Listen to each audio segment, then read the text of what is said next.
বাগেরহাটে আধিপত্য বিস্তারকে কেন্দ্র করে বিএনপির দুপক্ষের দফায় দফায় সংঘর্ষ হয়েছে। সংঘর্ষের এক পর্যায়ে নিজ দলের ৮ নেতাকর্মীর বাড়িতে আগুন দিয়েছে প্রতিপক্ষরা। হামলা পাল্টা হামলায় নারী ও শিশুসহ অন্তত ২৫ জন আহত হয়েছেন। বুধবার বিকেলে বাগেরহাট সদর উপজেলার কুলিয়াদাইর গ্রামে এ সংঘর্ষ হয়। সন্ধ্যায় আগুন দেওয়ার ঘটনা ঘটে।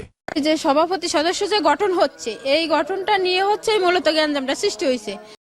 পুলিশ ও স্থানীয়রা জানান, ৫ আগস্টের পর থেকে বিষ্ণুপুর ইউনিয়ন বিএনপির সাবেক যুগ্ম আহ্বায়ক রুহুল আমিন ও ইউনিয়ন বিএনপির সাবেক সভাপতি মোস্তাফিজুর রহমানের মধ্যে বিরোধ শুরু হয়। ঘরে ঢুকেছি, যখনই বাচ্চা কাচ্চা স্বামী সন্তান নিয়ে ঘরে ঢুকেছি, ঘরে আগুন ধরায় দিছে আমাদের সহ। সমর্থক আমরা দীর্ঘদিন থেকে বিএনপি করি, কারণ এই জের নিয়ে আমাদেরকে এই ৫-৭০০ লোক আমাদেরকে আহত করার জন্য, মারধর করার জন্য, ইট পাইকে আগুন দিয়ে আমাদের খুব অত্যাচার করে। এ নিয়ে উভয় পক্ষের মধ্যে একাধিকবার সংঘর্ষের ঘটনাও ঘটে। সম্প্রতি ইউনিয়ন বিএনপির কমিটি গঠন নিয়ে এই বিরোধ চরমে পৌঁছায়।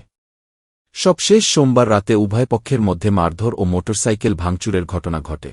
ছিল আমার বাসুরের বাচ্চারা ছিল, আমার শাশুড়ি ছিল বৃদ্ধ মানুষ, ৯০ বছর বয়স, সেই অবস্থায় এরা আগুন লাগায় দিয়ে চলে গেছে। এতে অন্তত ৫ জন আহত হন।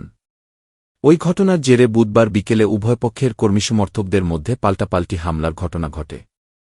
এক পর্যায়ে সন্ধ্যার দিকে শতাধিক লোকজন রুহুল আমিন ও তার ৭ ভাইয়ের বাড়িতে হামলা, লুটপাট ও অগ্নিসংযোগ করা হয়। যে প্রভাব দিচ্ছে, তার দলের থেকে ক্ষমতা দিচ্ছে, এই যে ইউনিয়ন পর্যায়ে সে সভাপতি হবে, তো ওরা সে সভাপতি ওরা মাইনে নিচ্ছে না। বাগেরহাটের পুলিশ সুপার মোহাম্মদ তৌহিদুল আরিফ বলেন, বিএনপির কাউন্সিল নিয়ে দুই গ্রুপের মধ্যে ঝামেলা চলছিল। বুধবার দুপক্ষ আবার মারামারি করেছে। এখন পরিস্থিতি শান্ত রয়েছে। এলাকায় অতিরিক্ত পুলিশ মোতায়েন করা হয়েছে।